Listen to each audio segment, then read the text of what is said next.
diduga mengemudi dalam kondisi mengantuk, seorang pengendara mobil menabrak sepeda motor. Tapi bukannya bertanggung jawab, pelaku malah kabur dan kembali menabrak sejumlah kendaraan lainnya. Kita simak liputannya.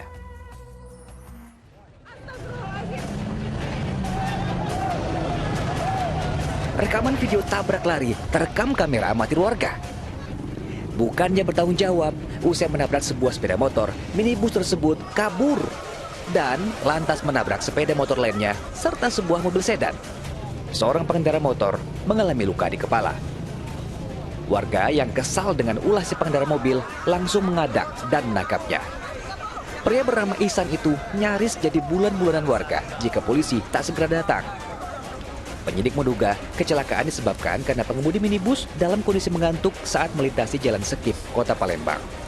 Mobil Toyota Rush datang dari arah Sekip Pangkal mengarah ke Sekip Ujung. Setiba di seputaran Simpang Gersik, menabrak sepeda motor yang dari arah Gersik mau belok ke kiri mengarah Sekip Pangkal. Selanjutnya karena dikejar oleh masyarakat sekitar, mobil terus berjalan. Pelaku mengaku bukannya ingin tabrak lari, melainkan takut jadi bulan-bulanan warga. Polisi masih dalami penyidikannya. Namun sementara pengemudi berusia 21 tahun itu sudah dijerat pasal kelalaian berkendara dengan ancaman 1 tahun penjara.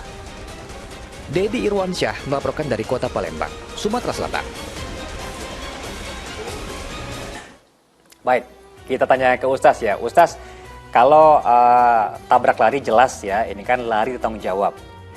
Bisa kebayang bagaimana agama juga sangat melaknat orang seperti itu. Bahkan di dunia juga ada pasal yang tersendiri. Tadi ada pasal kelalaian berkendara sudah dikenakan. Kalau pasal tabrak larinya juga masih dalam penyidikan. Kita pengen coba lihat dari angle yang berbeda. Ini termasuk pelaku menyatakan bahwa dia tidak ingin tabrak lari, tapi karena dia terdesak dari keroyokan massa. Nah, mungkin Ustaz bisa mengingat kembali kepada kita apa yang seharusnya kita lakukan terhadap pelaku penabrakan seperti ini. Mungkin dia pengen tanggung jawab, tapi sudah keburu kita hujani dengan boga mentah gitu Ustaz. Bagaimana kira-kira hukumnya terkait dengan main hakim sendiri seperti ini? Ya, memang ada dua sisi yang harus kita perhatikan di sini Kak Jimmy ya. Pertama, sisi masyarakat yang melihat kejadian, kita juga sangat menyayangkan sering sekali masyarakat tidak teredukasi gitu ya. Belum tahu persoalan secara benar, itu lalu kemudian langsung menghakimi pelaku yang belum tentu benar salah 100%. Itu yang membuat sebagian pelaku mungkin semacam ini, lari daripada saya dikeroyok orang, saya lari. Tapi dari sisi lain, si pelaku juga seharusnya kan punya pikiran positif lah ya. Jangankan menabrak, menyenggol sepeda motor sampai kemudian orangnya terluka dan seterusnya itu.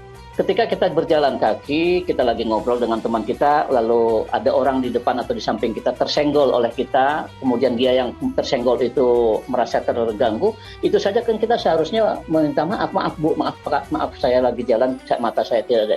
Itu jauh lebih baik ketika kita menyatakan mohon maaf daripada kemudian kita masa bodoh.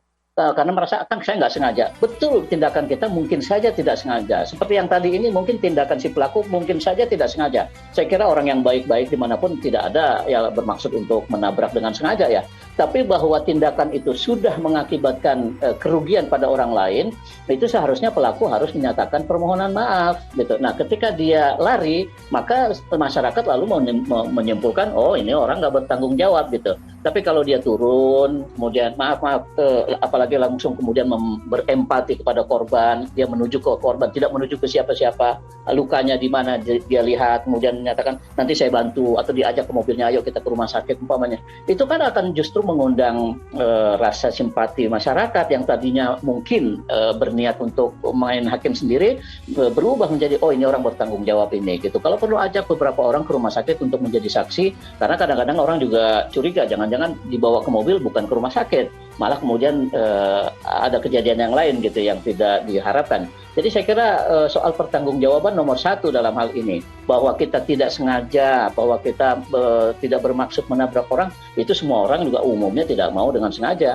Tapi harus kita ingat bahwa tindakan atau kejadian itu sudah mengakibatkan kerugian pada orang lain, sehingga kita perlu mengucapkan permohonan maaf lah sekurang-kurangnya.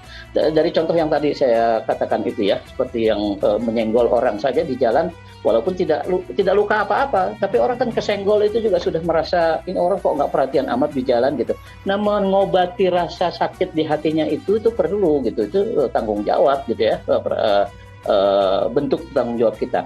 Yang kedua tadi yang poin dari Kak Jimmy soal main hakim sendiri, sebetulnya masyarakat secara umum memang perlu betul-betul menyadari lah bahwa itu tindakan yang tidak benar. Karena kita siapa gitu, kita sama-sama orang yang belum tahu persis persoalannya. Lebih baik kita adukan, kita bawa kepada pihak yang berwajib. Kita tangkap iya, kita tahan umpamanya orang itu iya, tapi jangan dibogem, jangan kemudian dianiaya, belum ada persidangan gitu ya, belum ada tabayun kok sudah harus merasakan bogem mentah dan seterusnya, kan juga tidak fair juga gitu. Bahwa orang itu kita tahan supaya dia tidak lari itu bagus, tapi penyelesaiannya tetap harus melibatkan pihak yang berwenang gitu, jangan kemudian main hakim sendiri, karena dalam agama Islam pun itu dilarang. Kalau itu dibolehkan, maka nanti yang terjadi adalah kebrutalan, siapa saja bisa melakukan apa saja, dunia ini akan kacau gitu. Nah, supaya tidak terjadi kekacauan yang semacam itu, ada penegak hukum yang harus bertanggung jawab, dan kita percayakan pada penegak hukum itu. Itu saya kira Kak Jimmy. Ustaz tadi menarik ya, bagaimana berjalan kaki saja ada adabnya. Tadi berkendara, kalau kita, apalagi berkendara begitu ya, ketika kita tidak sengaja, kita turun, meminta maaf, memberikan empati dan bertanggung jawab. Ada lagi Ustaz mungkin yang bisa kita petik adab berkendara menurut Islam, seperti misalnya kita membuat gaduh dengan knalpot yang bising begitu Ustaz. Apakah itu juga termasuk membuat suatu dosa begitu Ustaz, tidak membuat orang nyaman? Ya, sebetulnya begini, apapun tindakan kita yang membuat orang lain tidak nyaman, ya terganggu, itu ya ada dosanya, ya besar atau kecil itu relatif lah ya.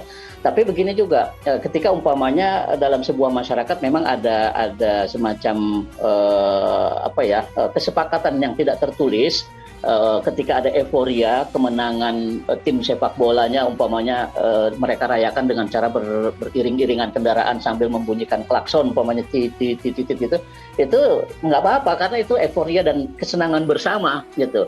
Yang penting kan masyarakat lain tidak terganggu oleh kita gitu ya. Dan itu sudah disepakati secara tidak tertulis umpamanya. Tapi berbeda dengan kasusnya umpamanya tadi knalpot kita bising dan orang betul-betul merasa risih, merasa terganggu dengan keadaan semacam itu, atau bunyi knalpot, klakson yang berlebihan karena di depannya nggak berjalan, padahal kendaraan depan kita juga terhalang oleh kendaraan lain di depan, atau ada kejadian lain di depan yang kita tidak tahu, lalu kita membunyikan klakson kita berkali-kali. Nah, itu juga bisa menimbulkan dosa juga walaupun kecil. Kan dalam Al-Quran, dalam hadis gitu juga disebutkan bahwa tidak ada sedikit pun dari perbuatan manusia ini yang tidak dihitung oleh Allah. Ada hitungannya gitu. Nah, masalahnya kan memang mungkin saja kecil, mungkin saja besar. Kita tidak perlu melihat kecil atau besarnya. Yang perlu kita lihat itu apakah orang lain terganggu atau tidak dengan perbuatan kita. Atau kita baliklah. Ketika saya sebagai pendengar bunyi klakson yang berkali-kali semacam itu, bising semacam itu, knalpot yang begitu, saya terganggu nggak? Kan ngukurnya begitu aja. Kalau saya merasa terganggu, orang lain juga terganggu. Nah, kalau kita sudah bisa merasakan empati yang semacam itu, saya kira insya Allah dunia akan baik-baik saja, aman-aman saja. Bukan cuma itu, jadi di kendara di jalan raya ini banyak sekali persoalannya. Umpamanya kita sedang berada di posisi yang benar. Tiba-tiba ada kendaraan sepeda motor, umumnya ini sering sekali sepeda motor dari sebelah kiri tiba-tiba menyalip lalu belok kanan di depan kita.